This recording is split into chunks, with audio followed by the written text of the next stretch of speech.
Investigators are still recovering the bodies of the victims of yesterday's tragedy, as well as the remains of the plane and helicopter that collided in midair near the Washington airport. There were 60 people on board the plane.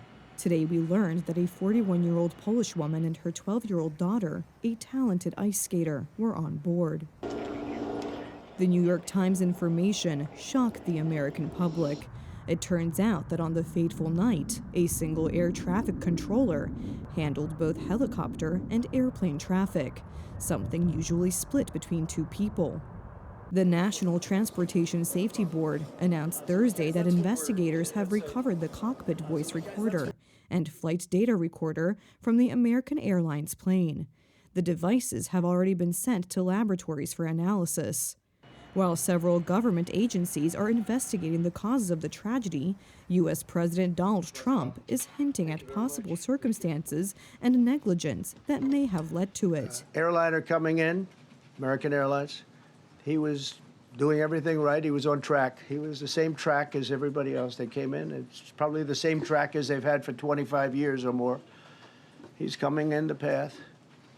And for some reason, he had a helicopter that was at the same height, obviously when they hit, but pretty much the same height, and going at an angle that was unbelievably bad. Similarly, according to Defense Secretary Pete Hegseth, the air traffic control system has failed. We first and foremost from the Defense Department want to pass our condolences to the 64 souls and their families that were affected by this.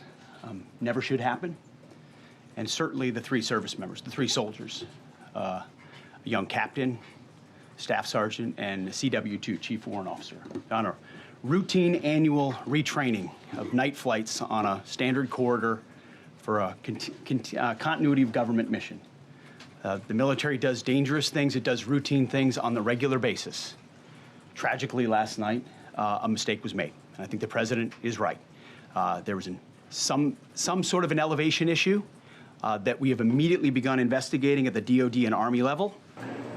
Travelers staying at Reagan Airport on Thursday were dismayed, but did not cancel their flights. I mean, it was devastating, you know. I didn't know anyone on the plane, but I know people who knew people on the plane. So, you know, it's a sad day for those families and all those involved. And I wouldn't be lying if I was a little nervous to fly today and come back on Sunday. But, you know, you have to have faith that the airport and the pilots will have your safety at best and wouldn't let you fly. But, I mean, it's still a sad day today, especially in D.C.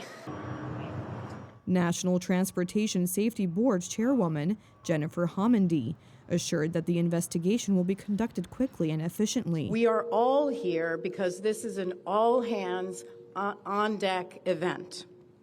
And we're here to assure the American people that we are going to leave no stone unturned in this investigation.